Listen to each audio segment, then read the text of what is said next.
Space, the final frontier. These are the voyages. Oh, wait, hold on. No, wait, that's Star Trek. Fuck! Hold on a second. Let me just check some on the teleprompter real quick. God damn it, Johnson! Okay, let's try that again. Space. A vast empty void of diamonds, stars, unexplored solar systems that to humanity as that which is unreachable, until man landed on the moon. This incident changed humanity's view of space forever. Instead of space being this endless void of unanswerable mysteries, now is a vast frontier, much like the Wild West was to the first settlers, to the gold rush miners, to everyone who wanted to know what was out west. This is the same to the explorers and those who look to the stars and wonder, are we truly alone in the universe? Are we truly the only beings in this universe? Are we to be the new Columbus of the stars? To explore the vast emptiness of space? To map out all known routes from Earth to many solar systems? To be the next Mayflower? To land on the Plymouth Rock of distant planets? Well, that's actually the beginning. That's where our story actually starts, ladies and gentlemen. Hello, ladies and gentlemen. I'm your host, AirsoftAL, and I'm a nerd. Yes, I'm a fucking nerd. I am a nerd of many things, be it firearms, cars, history, military history, space itself. One of my favorite passions is, of course, tabletop RPGs. Yes, tabletop role-playing games. And, of course, video games, movies, television, what have you. But tabletop role-playing games are, of course, my forte. One of my favorite is, of course, D&D, Dungeons and Dragons. Primarily 5th edition, because 5th edition, much like an AR-15 or M4 platform, modular and can be adapted for a lot of stuff, and new game mechanics created from it. And in this video, I'm going to give, in this one of many videos, mind you, I'm going to give an explanation as to the world I've created, not only through D&D, but also text-based roleplay sessions, and even the game mechanics that I'm going to explain to you, and I actually use in my sessions to actually help create a very fun experience for a lot of D&D players who I've played with and who have actually had a great experience with this world. And hopefully through these explanation videos and ones that you might have questions about, we're going to get into my D&D sessions as well, or at least the world I've created. So, why don't we go ahead and first start with what we all love about, the story! The story of my world, which I have yet to come up with a name with. You're more than welcome to kind of help contribute to that. In this world, it's a timeline. In our timeline, the Archer probe, I think, or the Excalibur, basically we sent a satellite out into the stars back in the 70s. Or I think it was the 80s. Either way, though. This satellite went into space, carrying a golden disc, samples of DNA, even a template of what humans are, with messages of peace towards the galaxy, of welcoming open-armed brotherhood. This peace, or at least this message, we hope would reach a species, some super advanced civilization out in the stars, to welcome us with open arms in brotherhood. And or conquest, whichever one, of course, you know, it's just one of those things. But while in our timeline we don't know if any civilization has actually found the satellite yet, or if our satellite has even made contact with any advanced civilization yet, I hope. What I can say is that in this story, the satellite does make contact. It makes contact with a small recon craft just outside the Milky Way galaxy, just outside our solar system. This recon craft takes the satellite, brings it into its cargo bay, and the crew begin analyzing it, analyzing the message and learning of humanity. At which point, they begin what they do, what any recon craft would do, and begin speeding towards the Sol system, our primary solar system. At that point, they then reach what would be the outer limits of Jupiter. And upon reaching Jupiter, they begin receiving radio transmissions, huge radio waves, all these sorts of transmissions. And it's New Year's Eve, 1983. 1983, for us, is definitely... The 80s were definitely an interesting time period for us, but for these visitors, these people who... these creatures who are learning of these humans, they're learning our culture and species through the 80s, through the eyes of the 80s, and begin getting as much transmissions as possible. But what shocks them is not that humanity is interested in space travel. It's not the fact that we are interested in wanting to learn more about the stars. What is up there? What is up there? Are we alone in the galaxy? E.T. found home! No. What shocks them and horrifies these crew members of this recon craft is the fact that they came during the Cold War.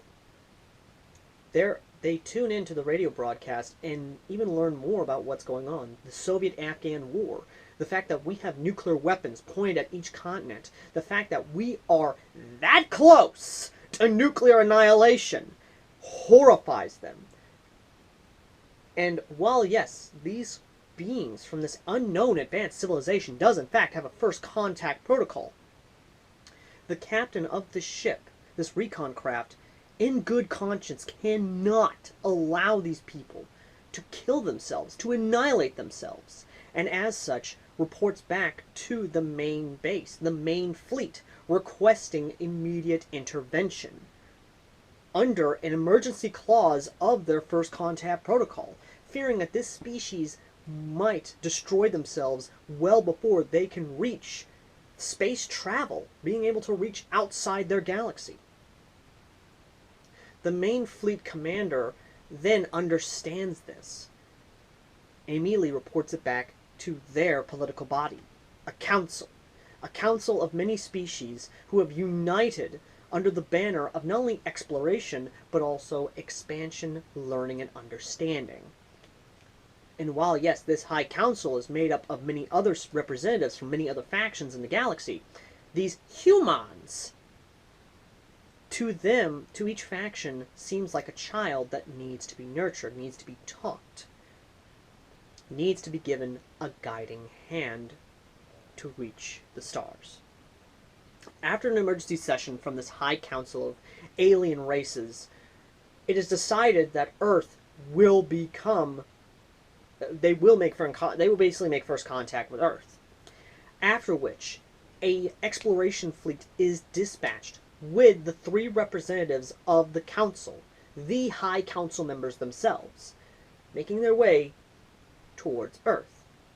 In this time period, the recon craft then begins beaming transmissions to the rest of the galaxy. And you can bet that is fucking hilarious.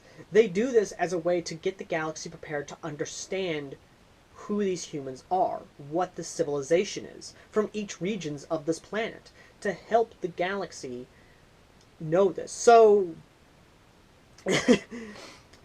and just so you know, just to kind of take a breather here, this recon craft came during the 80s. And they're learning everything they can from the 80s before, but they're also bringing back everything from the 80s onward. Meaning that they're getting everything from the 80s to the 90s till onward until this main exploration fleet arrives.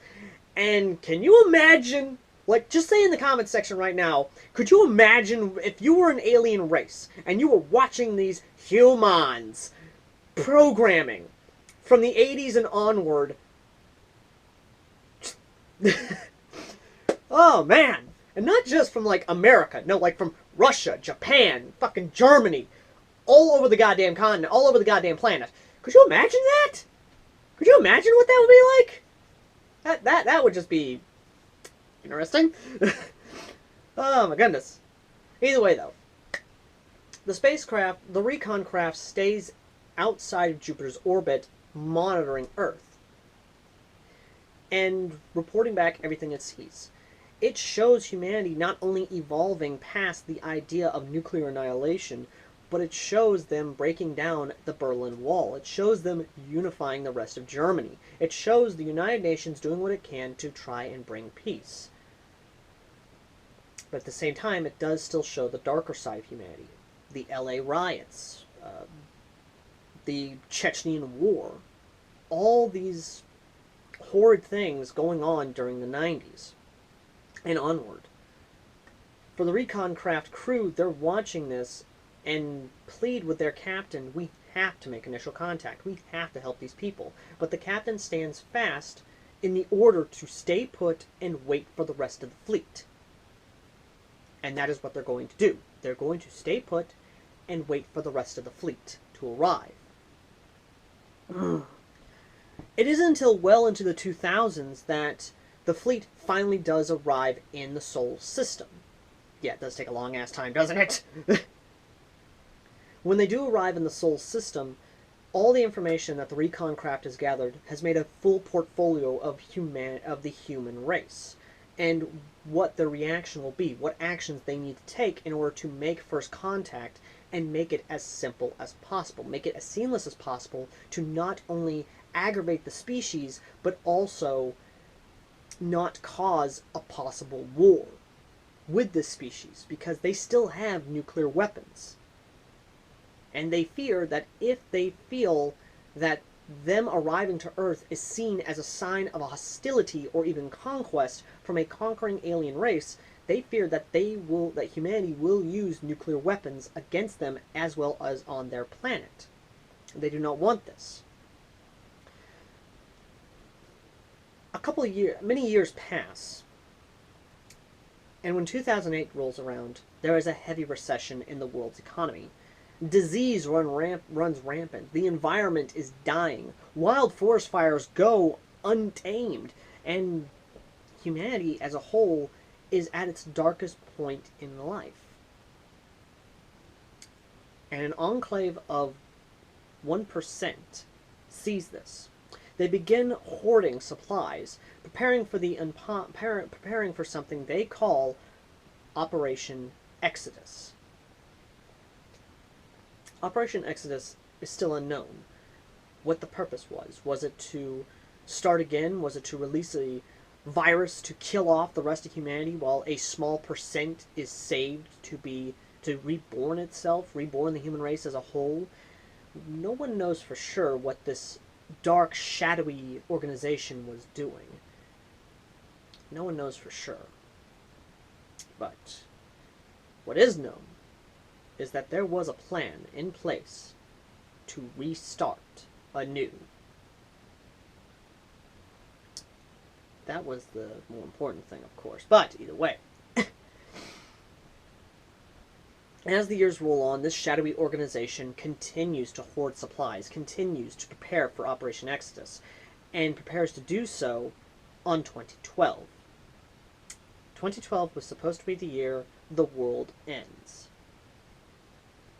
And on the day of peace, on the day that is considered the holiest of days, December 25th, was when Operation Exodus was to begin.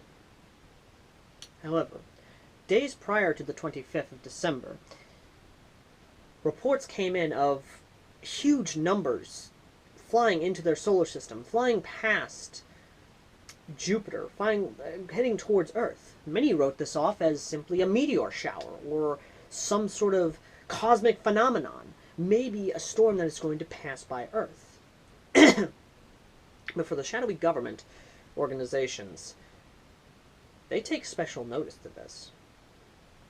And they back off their plans for Operation Exodus. And they lay and wait and watch to see what happens. On December 25th, when everyone wakes up from their beds, children running to the Christmas trees to open presents from Santa Claus, When people open their windows, they see something they thought they'd never see. Ships. Massive. Larger than any other ships they have ever seen. Floating over every single capital city in the world. These ships are flying high above the skyline, hovering over every single capital city. People wondering, is this going to be like Independence Day? Is this going to be like V? Is this going to be something ominous? What is this? Why have they come? Who are these alien beings? These are the questions that rage on for everyone. It isn't until well after a week passes that something finally happens. Communication finally erupts from these floating ships. These ships that begin to take over everything. From radio to television, the entire internet even, to your own cell phone. A message is played across every realm of communication possible. The message goes as follows. People of Earth, we are the Galactic Alliance. We come in peace. We come bearing gifts of technology and medicine. We have heard your cries for salvation, and we bring it. This we promise, for we shall bring your species out from the ashes of the old into the stars of the new, to bring you into the solar system of the Galactic Alliance, to allow you to explore great new galaxies and give you a fresh new start. This message follows all the way through until a second message comes directly to the United Nations, saying that the three head council, the high council members, the head council members, the three main guys in charge of the entire Galactic Alliance will be meeting at the United Nations building on a certain date. And you can bet that we as a species were waiting and anticipating this meeting with bated breath. We were curious, who is the Galactic Alliance? Who are these people? What kind of technology can they offer humanity? Can they cure cancer? Can they cure the common cold? What can this species offer us that we could not help ourselves? And in that moment, massive data just starts erupting through the internet. A new source, a new connection, the galactic web. Humanity now had the ability to understand and learn who these people are. What is out there in the galaxy? And to the perverts of the world, united. Let's face it, if you... Okay, so, honest question to you guys. Let me just go ahead and ask you a three-part question. One, what would your reaction be to the fact that there are giant goddamn spaceships hovering over our planet, over every capital city, essentially? Number two, what would your reaction be to the speech of these people saying that they're come in peace and they come to take us to give us the ability to travel the stars? And number three, if they gave you access to a literal galaxy-wide network, essentially, like the version of the internet that is essentially the entire goddamn galaxy, what would be the first thing you search on that? Let me know in the comments section. Anyway, moving on. Then, the day came as the United Nations prepared itself for the arrival. The United Nations building was ablaze. There were red carpets set out. All the representatives elected the one representative of humanity. One person who would be representing the entire human race. Its flaws, its imperfections. This person was to stand ready to welcome these visitors. These diplomatic representatives from the stars to Earth. At which point, the spacecraft, a literal small craft, white as a diamond, shining, flew down towards the United Nations building.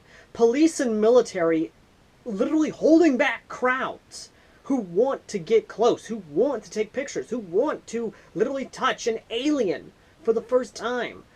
Everyone was waiting. What would these aliens look like? Can they breathe our atmosphere? Are they carbon-based life forms? Are they energy-based life forms? Are they gaseous life forms? What kind of people are they? And to the secret organization that had planned for Operation Exodus, they themselves watched closely and waited for first contact. The shuttlecraft landed, and when the doors opened, massive, soldier-like beings stepped out first, with large rifles. At first, many guards were ready in case of a fight. They were thinking this is going to be like Mars Attack. They're going to shoot first and kill us all. But no. The guards marched out, turned about face, held their rifles at the center as a ceremonial gesture. Even the armor and uniforms they were white, with ceremonial-like garb on them, representing themselves as a, not only to guard the representatives, but also to show ceremony, to show that they were not different from that of the ceremonial guards of Earth. At which point, the three representatives stepped out from the blinding light of their craft. Three representatives wearing helmets. One, a sphinx-like helmet. The next, a cat-like helmet. And the third, a bear-like helmet. To the humans and the commentators, they questioned the designs of the helmets. Were these designed to be more or less welcoming, to allow humans to be much more calm and cautious, to basically help us prepare to actually see their faces, because their faces might be grotesque, or they might be something that we're not prepared to look at. But when the representatives came closer, along with two ceremonial guards that they brought with, the ambassador for all of humanity stood there shaking with fear, sweating profusely, preparing himself for what he was about to see. What would these beings look like? What are their true intentions? Can I actually do this without making humanity look like total incompetent species? And yes, insert your jokes now as to why they would automatically conquer us. Go ahead and insert those jokes now. Finally, first contact happened, or is happening, well before humanity. These alien species are now looking, towering over them, because each one is anywhere between 6 foot to 8 foot tall. These beings are large. And each one, very much so, quiet, silent, as they observe the ambassador. Until finally, one, the first one, the female ambassador of the Alliance, raises her arm up and starts pressing a few buttons, scanning. Is she scanning for weapons? Is she scanning to see if there's any bombs in the area that were checked thoroughly well beforehand the meeting ever happening?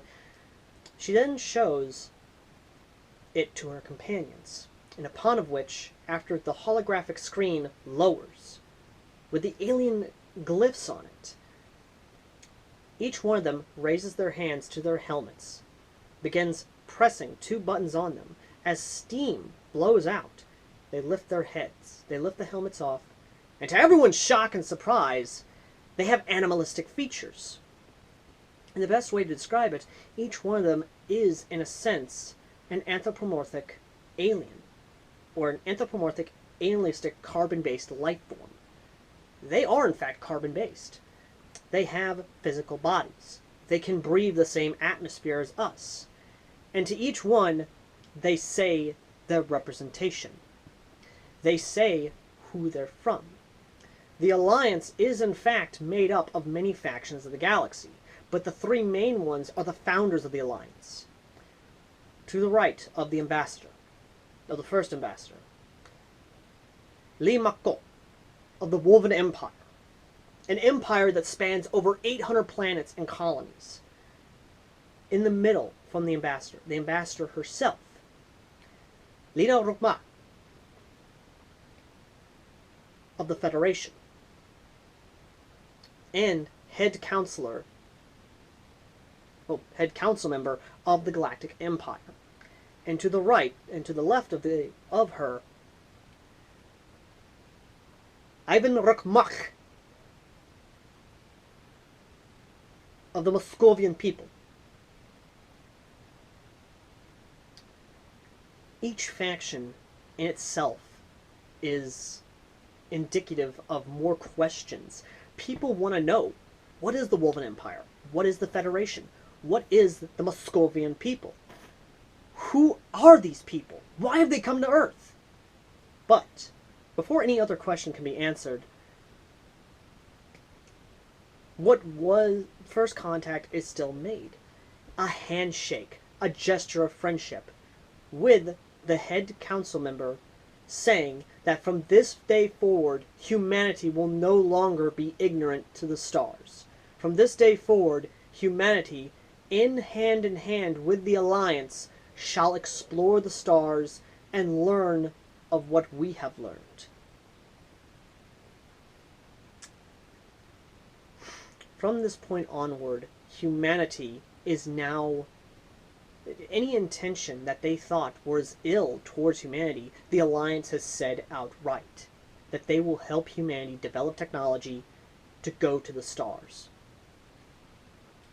And upon welcoming them to Earth, they are taken inside, where a speech is made, where a question and answer session is held, where literally all questions are answered. The Council says outright that humanity is a fledgling race. It is still fledgling in its technology to explore the stars, and we will give you that ability to explore said systems. However, we have conditions. Only one. The technology we give you must not, nor ever be used for means of war. That is the only request the Alliance makes. And the United Nations votes unanimously to agree to this consignment. To this. And they are more than happy to agree with it. After which, there is a boom. For the ships immediately start coming down. Factions start flowing to Earth, as Earth is now an economic boom. Humanity is now able to explore the stars. Within a year, a moon base is set up for interstellar travel, and an actual spaceport on the moon as well as a colony. On Mars, a colony is being set up. Colonization of Mars is happening, and in a sense is set up much like the Midwest. It's full of deserts, yes, but it can be set up to sustain greenery, to be turned into farms, to become an actual planet, full of oceans, of massive discoveries. Archaeological digs are done on Mars, finding new and amazing things. The fact that there was a civilization on Mars well before humanity. And with this, exploration of their own solar system is done under the careful and watchful eye of the Alliance, as well as other factions. Earth is separated into territories, or at least influential spheres. And the Slavic regions, from Russia all the way towards Turkmenistan, and of course most of the Slavic regions up here, go to the people of Moscovia, of Moscow. These bears, the literal basic meaning of the Moscovians, are large bears. They got the majority of their information on this region, mind you, from Russian television during the Cold War, including the collapse of the Soviet Union all the way up to the formation of the Federation, of the Russian Federation. And these guys, literally gonna say it, the bears are literally space Slavs. Yes, they are space-faring space Slavs. They squat, they're gobniks, they love vodka. They are essentially Russia's long-lost cousins. In Asia, in the Asian region, the Woven Empire takes over. They begin working with Japan, South Korea, unifying the Koreas, China, all these Asian nations, bringing in technology and influence, and even helping expand their economy tenfold. uniting all of Asia under the imperial guidance. From Europe all the way to the United States, from the southern hemisphere all the way to Africa, the alliance takes over, giving these people an ability to not only build their own spacecraft, but even lifting up whole war-torn regions in Africa, mind you, out of that war, of the warring state, uniting all of Africa into a united Africa, into one large continent. The United States sees on the boom itself and continues, in the most literal sense, all of Earth, thanks to the alliance and the many factions, has an economic boost, begins exploring the stars, having colonial ships to go set up colonies in far-off regions of the space that they have never explored before and wish to explore. This region of time for humanity is known as the Age of Exploration, an age of peace, a time where there is no cancer. Cancer has been eradicated from any thought of medical fields. The common cold, cured. Sexually transmitted diseases, gone. All known diseases that plagued humanity, eradicated. Crippledness, everything. Medical technology advances tenfold. In a literal sense, humanity has grown to the point that we now know no fear of death, for our lifespan has been advanced. And the promise they kept to the Alliance and the other factions is kept. Humanity does not use the technology they have for weapons of war. They do use them for weapons of self-defense, such as anti-meteorite interception systems, many other basically deflective systems in case of a meteorite, or a meteor was to come hurtling towards Earth. These are the only things which, before ever being built, was brought towards the Alliance Council for approval, which was approved because this made sense to the Alliance Council. Humanity has actually faced extraterrestrial threats that were of a natural cause. Meteorites, asteroids, such things that, if destroyed well before coming into the sphere of Earth, could be saving hundreds, if not trillions, of lives. Which is why it was approved. However, 2019, something happened. In the United States, in a region known as New Mexico, Roswell, an experiment was being conducted on a weaponized version of the technology that they had been given. Yes, we as humans still want our guns. But this weapon was a bomb. A bomb more powerful than a nuclear weapon, and was being tested and designed hundreds of feet under the ground, hundreds of levels under the ground in the facility. However, something happens. Something happens that causes the weapon to malfunction, the test to go awry. Was it a computer glitch? Was it something wrong? Nobody knows. But what happens is that the weapon goes off, destroying not only the lower level of the facility, but also killing many scientists, soldiers, people who were there at the testing site. Those above ground, a massive earthquake could be felt. The tectonic plates were shifting. Many cities were being, in a sense, destroyed because of this weapon going off underground. Many historians feared what this weapon could have done if it was being tested above ground. But to the Alliance, they pinpointed the location of where the epicenter was, and with their scans, they realized what it was as a whole. What caused these earthquakes, what caused the devastation, was in fact a weapon made from the technology that they had given humanity. The Alliance Council then held an emergency session. The emergency session was to handle humanity, what to do next, what next steps should we do to curb any future creations of these weapons, what are we to do? And while many historians still wonder to this day what was said in that emergency session because no records were kept of that session, no one knew what was said in that emergency session. What is known is that a year later, in 2020, a solar flare hit Earth and wiped out all known technology within the sphere. All technology that was given to humanity was no more. The microchip, gone. The only thing that was left standing were the old technologies, vacuum tubes, 1940s style technology that could withstand the solar flare. But the damage was already done. The Roaring 2020s, as it was known, was an era of not only chaos, but even crime, as entire regions were placed under martial law. Now, a joke before I continue into this more serious topic. When the solar flare did hit, the two regions that we joked about when creating this was that in Russia, the Slavic regions, you can imagine the president sitting there just drinking his kompot, and the next thing you know, lights go off. What do you know?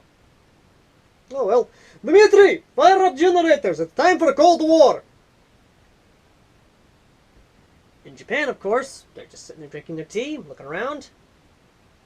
Oh, that's unfortunate. I'll get some candles. In the United States, in the United States, there's panic! Because everyone doesn't have Wi-Fi no more. Your little smartphones don't work anymore. Everything is gone. Everything's destroyed. It's all coming down. Dogs and cats living together. Mass hysteria. I'm dead serious, folks. Everything this side over of the Slavic regions, total chaos. Because they relied too much on technology. And of course, there's no more Fortnite. There's no more Call of Duty Warzone. There's no more video games. Oh, the horror.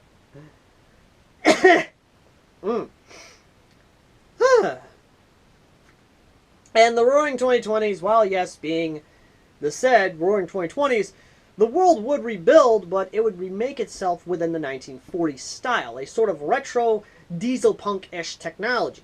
Since, of course, the vacuum tubes still survived, that's what they worked off of. And while the Alliance did offer help, they did not offer anything in terms of technology. They did this, no one knows why they did this. They believe that the official explanation is that the residual radiation left from the solar flare might affect the technology and cause it to not work properly. Officially, that is the official response from the Alliance. Unofficially, they did not trust humanity with this technology. And this is what happened with each region of the world. Russia and the Slavic region united as a united republic, as a united federation, under, of course, the guidance of the Moscovian people, and of course their Slavic space brothers and sisters who help them out and make sure they have plenty of kompot and simichi and vodka, as well as many weapons. In the Asian continent, Japan faces absolute anarchy. And thanks to the Empire, and thanks to the Woven Empire bringing down absolute martial law, law and order is restored in Japan within a year. However, the government diet that was originally running the country was dissolved, and in its place, an imperial system was put in thanks to the Empire. As such, the ruling monarch within that empire, within now the Japanese kingdom, or at least the Japanese region, was from the imperial clan, an empress, who was to come to be known as the Golden Empress, someone who helped bring Japan out from the fiery depths of chaos into a new golden age, as the economy would recover and would, in fact, well, you know how it goes. However, for Europe, it would not recover so quickly. The Alliance did offer help, yes, but not in terms of economic support. It believed that humanity needed to learn its lesson and need to rebuild from the ashes with limited help from the Alliance. However, the Slavic region and the Asian region would boom economically thanks to the help of their suppliers and their backers. And while they did not give them technology, they did help them economically, giving them the ability to ship their products off-world and new products coming in-world. In a sense, these two regions boomed while the United States and Europe, as well as most of the regions outside the Slavic region, would face absolute economic depression. Like I said, this is the roaring 2020s, folks, which means crime's back, the gangs are back in control, the gangsters are back in style, and there is police corruption as far as the eye can see in Chicago and New York. And yeah, the gangsters are back. Great job, Alliance, you dumbasses. And of course, with limited martial law in the United States and Europe, crime is allowed to run rampant. To a degree. Not in the sense of, oh, open gang violence. And no. Like it was back in the 20s and 30s, with the mafia, with the mobs, everyone back in control. Earth does get back to normal by the 2030s. And, in a sense, a new threat comes about. But we will get to that in another video.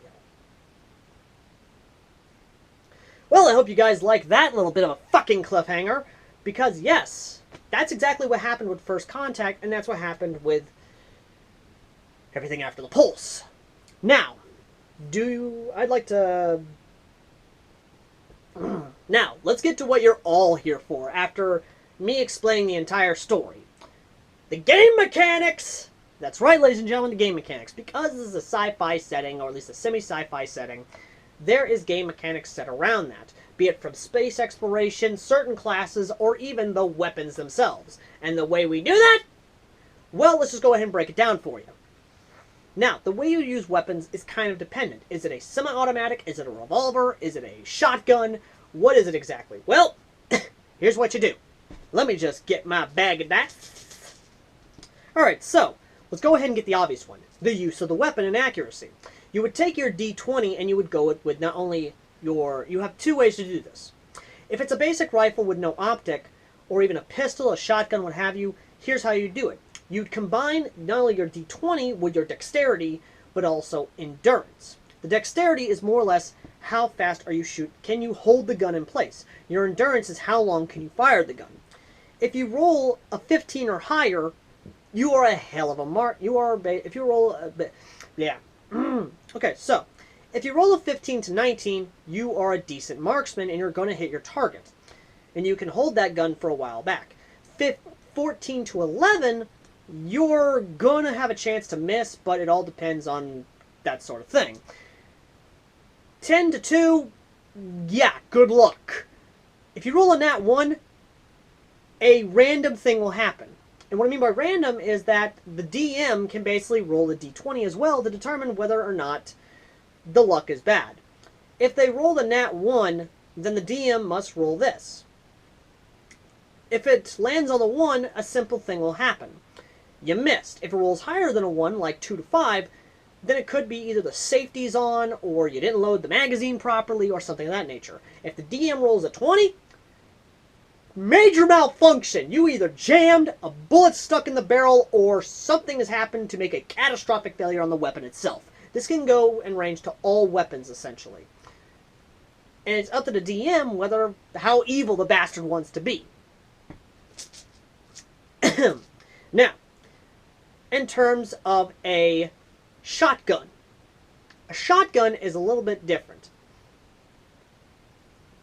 A shotgun can be essentially that. What you have to do is you have to roll a d20 and pair it with a damage dice. There we go. You have to roll it with 2 of these little bad boys. Or however many you have. Is it a slug, is it a buckshot, what have you. Now I have supplemented this in the past with just using the d20 itself. And basically saying, okay, how many is going to hit? You know, like, Is it buckshot? Okay.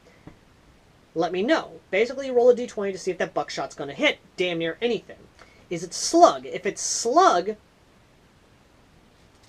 then you take a d10 and you roll it and you basically do damage off that. A 1 is essentially, oh, you hit the guy in the leg, you know, all that good jazz. You know, basically you combine the two. It's how it is. Now with a machine gun, that's where fun shit happens. Because there's no damage with that son of a bitch. Okay, there is actually damage, but once again we use a d10 for that. What it is this, ladies and gentlemen. This is how you're going to hit. Basically, you'd be like, okay, are you going to be firing in burst? Are you going to fire it for prolonged thing? Basically, if they fire it prolongedly, you have to have them roll it 5 times. That's, you know, prolonged fire. For burst fire, you have them roll it 3 times. And basically, you know, that burst is going to determine whether or not it's going to hit or not. You know, it's basically the same thing as if it was all that. Now, another mechanic that I absolutely love is surplus ammo. Now, this is where the DM can have some fun. Surplus ammo is a little different. If you go to a gun shop in my D&D sessions and you go to a gun merchant, he'll give you the option. Do you want this type of ammo or do you want surplus ammo? Surplus ammo has a random chance and you have to use a D6. What the D6 does is from 1 you have standard ammo. Or you can have it to where, oh, you know, they got a dud. This also goes on their luck, essentially. Number 2 is armor piercing. Number 3 is incendiary. Number 4 is armor piercing incendiary. Number 5 is a tungsten round, essentially, or my bad, a fragmentation round, you know, explosives.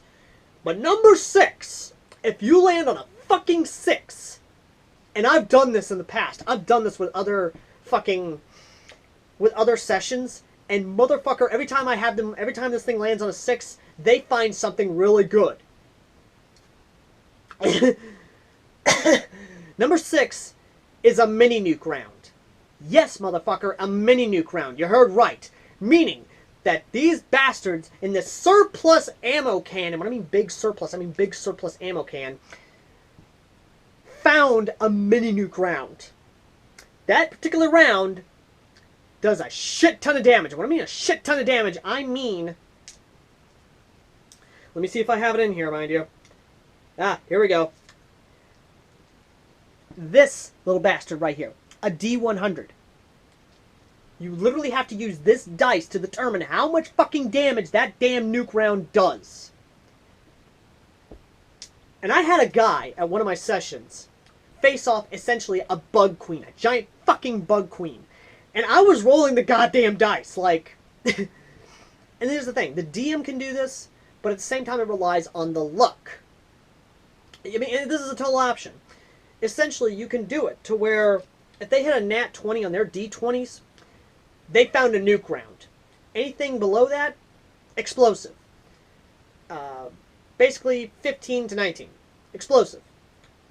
14 to 12, armor piercing, and 11 to 2, incendiary. And that 1 is just a basic bullet.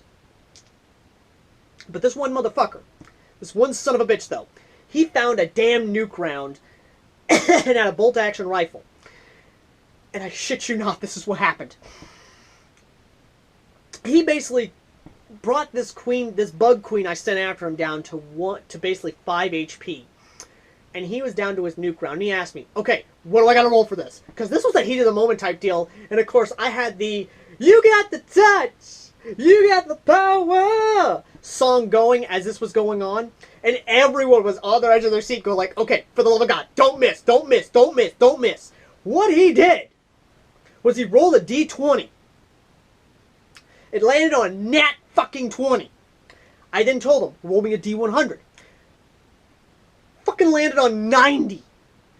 90 damage that nuke round was going to do. Fucking thing didn't care. Fucking queen had 5 HP left. He then fired this thing. Headshot at the damn thing. the Queen went down, and everybody cheered, because holy shit!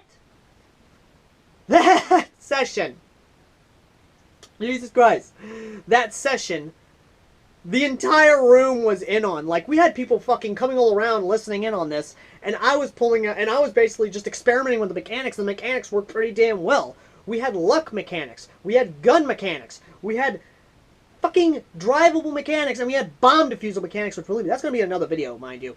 But that's just the basics. The same thing can be done with healing mechanics, or at least we're working on that. I want to work on that.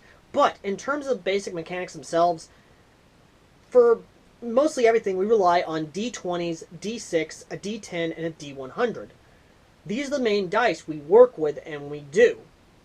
And it works perfectly.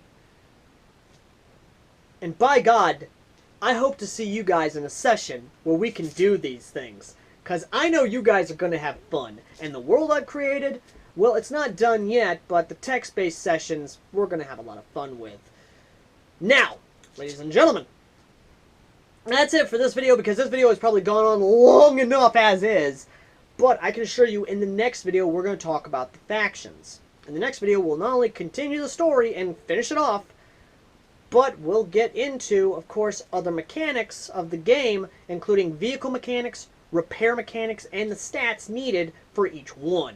And if you guys want to have fun with me doing a session with these crazy-ass mechanics, then let me know in the comment section down below. And if you're in our Discord, I will be more than happy to set one up, and we will just have a fucking ball with it. Anyway, though, thank you all for watching. As always, I've been AirsoftAL, the Command's Airsofter, who is a goddamn nerd, and I will see all you lovely people in the next video. Till next time.